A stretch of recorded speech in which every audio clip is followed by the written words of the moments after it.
8월 4일 새벽예배, 화요일 새벽예배 본문의 말씀은 신명기 32장 28절로 43절까지 말씀을 보겠습니다. 신명기 32장 28절로 43절까지 말씀을 통해서 새로운 한 날 하나님이 주시는 은혜를 함께 나누도록 하겠습니다. 자, 32장은 모세 일명 모세의 노래라는 장이라고 말씀드렸습니다. 하나님께서는 이스라엘 백성들, 특별히 후손들, 가나안 땅에 들어가서 살게 될 출애굽 2세대들, 하나님의 자녀들에게 노래를 불러서 지어 만들어서 노래를 부름으로 하나님의 역사하심, 하나님이 어떻게 출애굽을 시키셨고 어떻게 광야에서 먹이시고 입히셨고 어떻게 가나안 땅을 정복하게 하셨고 이끄셨는지를 그렇게 노래를 통해서 기억하게끔, 아무튼 하나님께서는 이스라엘 백성들, 하나님의 자녀들이 하나님을 잊지 않도록, 우상 숭배하는 곁길로 빠지지 않도록 여러 가지 방법을 통해서 역사를 하셨습니다. 그럼에도 불구하고 이스라엘 백성들은 우상을 숭배하고 곁길로 빠집니다. 그것이 오늘날 저와 여러분의 모습일 수도 있습니다. 인간의 연약함이고 인간의 죄성이 그렇게 하나님으로부터 멀어지게 합니다. 그러므로 우리는 하나님의 말씀, 특별히 성경 말씀을 통해서 믿음의 선배들이 왜 그렇게 될 수밖에 없었으며 어떻게 해야 되는지를 말씀을 통해서 교훈도 받고 또 타산 반면 교사로도 삼고 타산지석으로도 삼는 저와 여러분의 모습이 되어야 될 줄 믿습니다. 자, 28절부터 이제 한 절씩 보도록 하겠는데요. 하나님께서 이스라엘을 이방인들에게 붙여서 하나님을 모르는 언약 백성이 아닌 이방인들에게 이스라엘 백성들을 붙여서 이제 심판하게 하십니다. 근데 이 하나님의 도구로 사용됐던 이방 사람들이, 이방 나라들이 대표적으로 아수르, 바벨론 이런 나라들이 자신들이 잘나서, 자신들이 힘이 세서, 자신들이 똑똑해서 그런 줄 착각을 하게 됩니다. 그래서 하나님의 백성들을 너무 이제 못되게, 그리고 아주 심하게 그렇게 이제 대하게 돼요. 그래서 하나님께서는 어느 정도 때가 찼을 때 그들의 그 교만, 이방 나라들의 그 교만을 이제 징계하시고 심판하시는데 그 내용이 이제 계속 이어집니다. 27절에서부터 28절로 넘어가는 것은 하나님의 도구로 사용된 이방 나라들의 교만과 어리석음이 계속해서 나타나는데 28절부터 보도록 하겠습니다. 여기서 그들은 하나님의 도구로 사용됐던 이방 나라들을 말합니다. 특별히 이스라엘 역사 가운데에서 북이스라엘을 멸망시켰던 아수르, 남유다를 멸망시켰던 바벨론이라고 보시면 되겠습니다. 모략이 없는 민족이라, 지식이 없다는 거예요. 지혜가 없다는 거예요. 근데 어떤 지식이냐? 그들 중에 분별력이 없도다. 분별력이 없다는 거예요. 그러니까 자신들이 잘나서 그런 것이 아니라, 자신들이 잘나서 이스라엘을 점령한 게 아니라 하나님이 붙이셨는데 그들은 그거를 깨닫고 또는 분별할 수 있는 능력 또는 지식이 없었다라고 말씀합니다. 29절을 보시면 만일 그들이 지혜가 있어 이것을 깨달았으면 자기들의 종말을 분별했을 것이다. 이 말은 무슨 말이냐면 자기들이 그런 게 아니라 하나님의 신이 또 저들의 하나님께서 노하셔서 저들을 벌주나 보다, 이런 분별력, 이런 지혜가 있었으면 하나님을 두려워하고 하나님을 경외했을 텐데 그렇지 못하고 교만하고 자신들이 잘난 줄 알고 그래서 그들의 종말을 내다보지 못했다는 거예요. 깨달았지 못했다라고 말씀합니다. 30절을 봅니다. 그들의 반석이 그들을 팔지 아니하였고 여호와께서 그들을 내주지 아니하셨더라면, 이렇게 얘기합니다. 이 말은 그들의 반석, 32장에서 반석이라는 표현이 계속 나오는데 여호와 하나님을 거의 말합니다. 문맥상. 근데 30절에 있는 반석은, 그들의 반석은 이방 나라들의 그들이 섬기는 신을 말합니다. 예. 그들이 섬기던 그 신이 그들을 팔지 아니했고, 즉 팔아 넘겼다는 거예요. 다른 신에게. 즉 여호와께서 그들을 내주지 아니하셨더라면, 즉 이스라엘 백성들을 그들에게, 즉 이방 나라들에게 붙이지 아니하셨더라면 어찌 하나가 천을 쫓으며 둘이 만을 도망하게 하였으리요. 이 말은 이방 나라 한 사람이 이스라엘 백성들 1000명을 도망가게 했고, 이방 군인, 다른 나라 군인 2명이 이스라엘 군인들 10,000명을 도망가게 했다라는 비유적인 말씀입니다. 그러니까 하나님께서 그렇게 허락하셨기 때문에 그런 것이지, 어찌 그들의 힘이 강해서라고, 그러니까 그들은 그런 분별력이 없어서 그렇게 깨닫지 못했다는 거예요.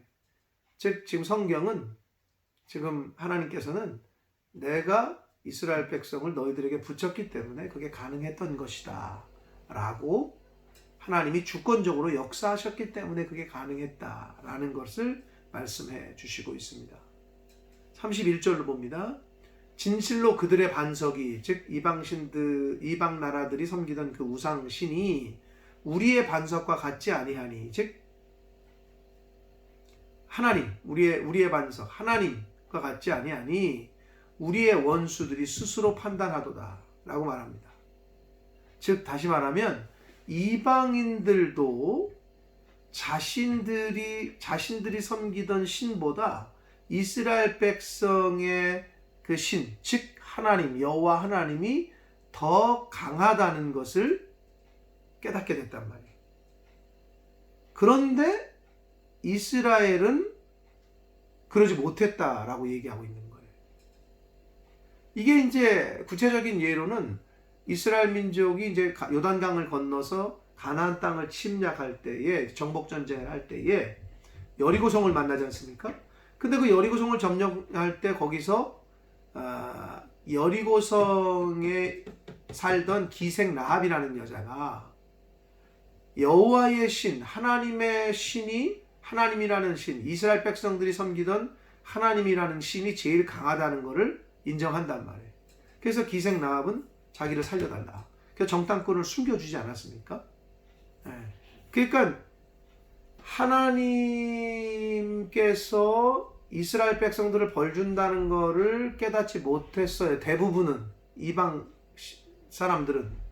그런데 그 중에서도 깨닫는 사람들도 있었다는 거예요. 기생 라합처럼. 그리고 또 누구처럼? 여호수아를 속여서 화친을 맺었던 기브온 족속. 하나님을 섬기는 이스라엘 백성들을 자기들이 감당할 수가 없어서 두렵고 떨려서 이거 어떻게 할 수가 없었다는 걸, 그들은 하나님의 그 힘을, 여호와 하나님, 이스라엘 백성들이 섬기던 하나님을, 그 능력을 인정했거든요. 그래서 여호수아를 속여서 화친, 조약을 맺는 그 스토리가 여호수아 9장에 나오지 않습니까?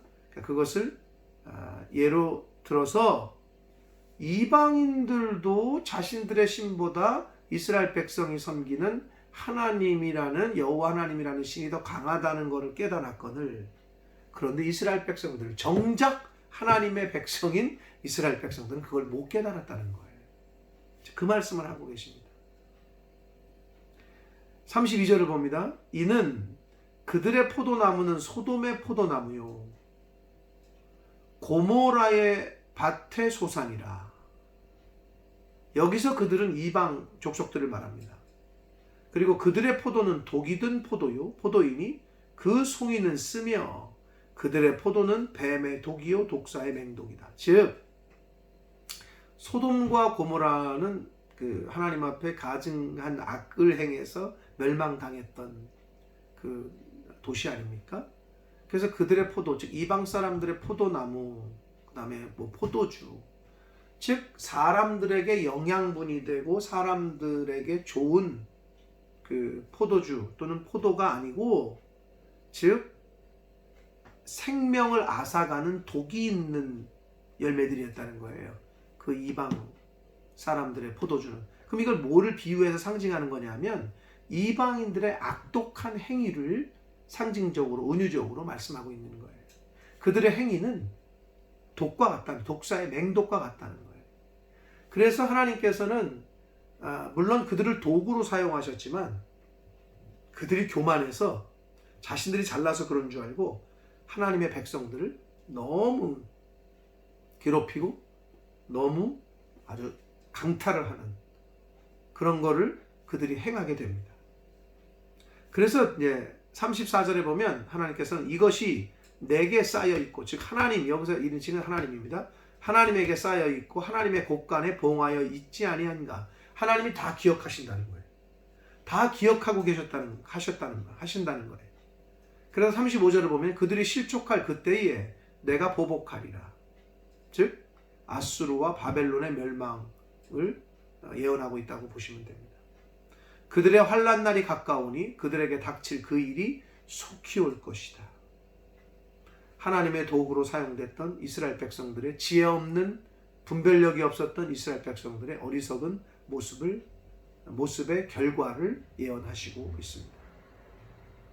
자, 36절 이하에는 이제 이스라엘에 대한 심판과 회복에 대한 말씀을 하시는데 36절을 보시면 참으로 여호와께서 자기 백성을 판단하시고 그 종들을 불쌍히 여기시리니, 이제 하나님께서 때가 차서 이스라엘 백성들에게 긍휼을, 자비를 베푸시는데 곧 그들의 무력함과 이스라엘 백성들의 무력함과 갇힌 자나 노인자가 없음을 보시는 때다. 즉 이건 하나님의 철저한 심판으로 이스라엘 백성들이 이제 벌을 받죠. 포로로 끌려가고 각 나라로 흩어지고 많이 죽고, 그러한 중에 이제 그게 달해서 그 심판, 아주 철저하게 하나님이 심판하셔서 이스라엘 중에 모든 자들이 이제 지쳐있고 완전히 낙심되어 있을 그때에 하나님께서 이스라엘을 회복시키신다는 거예요. 37절 또한 그가 말씀하시기를, 하나님이 말씀하시기를 그들의 신들이 어디 있으며 그들이 피하던 반석이 어디 있느냐. 이건 무슨 말이냐면 이스라엘 백성들이 가나안 땅에 들어가서 하나님을 버리고 배신하고 다른 우상을 섬겼단 말이에요. 근데 하나님이 심판하셨죠. 그래서 다 흩어지고 많이 죽고 이제 포기할 그때에 하나님이 회복시키시는데 하나님이 그렇게 말씀하신다는 거예요.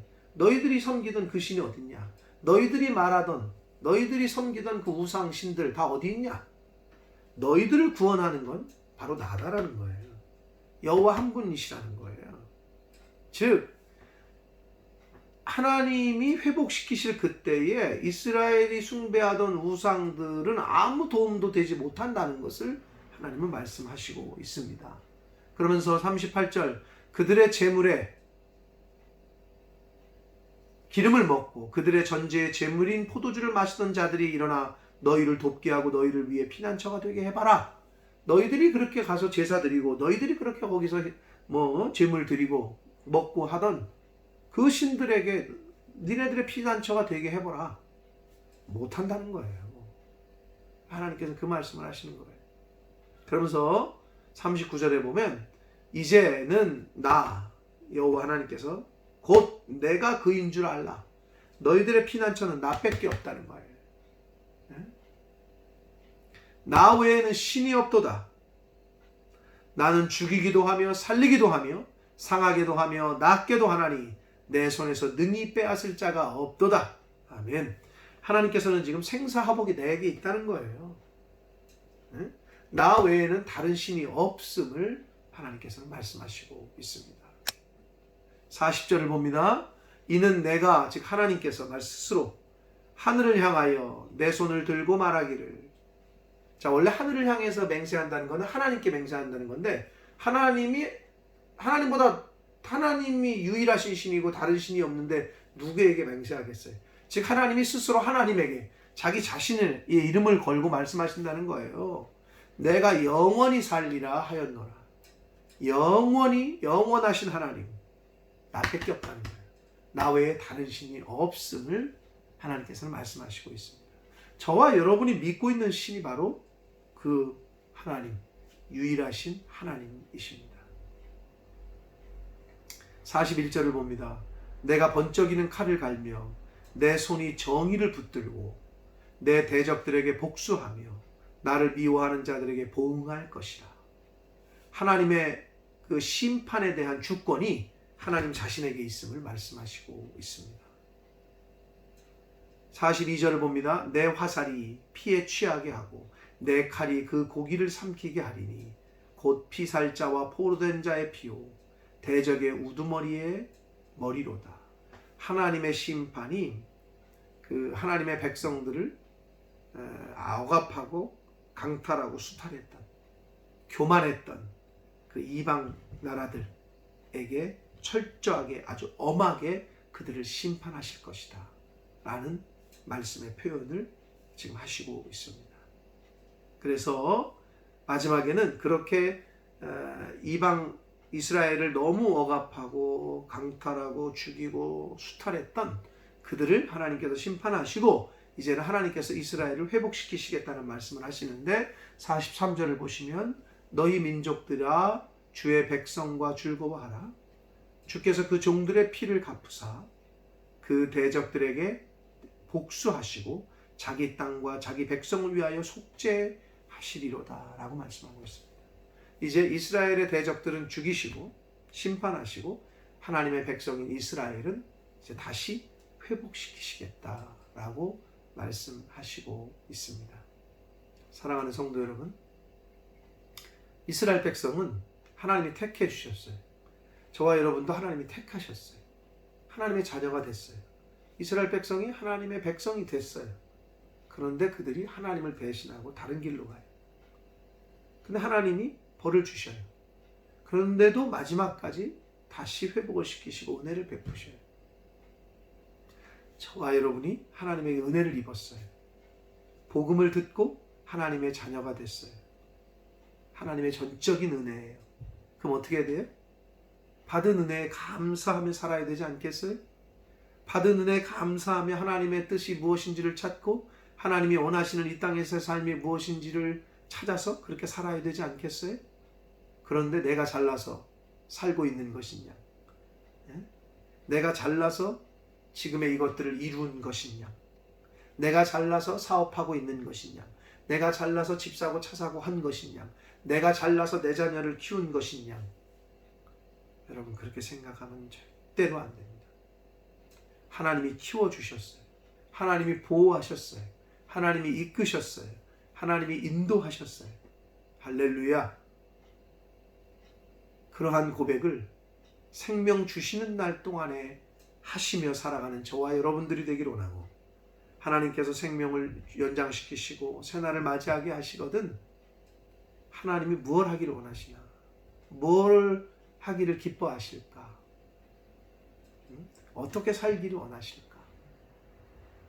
이것들을 고민하며 그 뜻을 이루어 드리려고 힘쓰고 애쓰는 하루하루의 삶을 살아가는 저와 여러분이 되시기를 예수 그리스도 이름으로 축복합니다. 기도하겠습니다. 살아계신 하나님 아버지 감사합니다.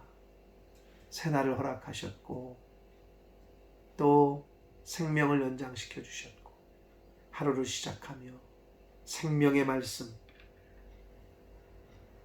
하나님의 말씀을 전하고 듣게 해주시니 아버지 감사합니다. 아버지 하나님, 하나님의 택함을 받았으나 하나님을 배신하고 우상을 섬기며 어리석은 자신들의 멸망의 길로 치달았던 이스라엘 백성들, 그러나 하나님께서는 그 언약을 어기실 수 없으셔서 다시 이스라엘을 회복시키시고 구원해 주셨던 그 하나님 아버지 그 모습을 잊지 않게 해주시고 오늘날 하나님의 자녀로 저희를 택하시고 불러주셨는데 저희 또한 어리석은 이스라엘 백성들이 걸었던 전철을 밟을까 두렵습니다.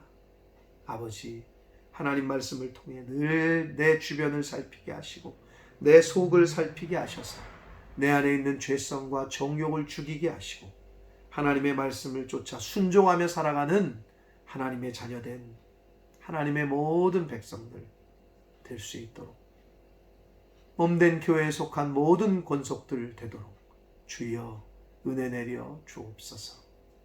예수 그리스도 이름으로 축복하며 기도 올리옵나이다.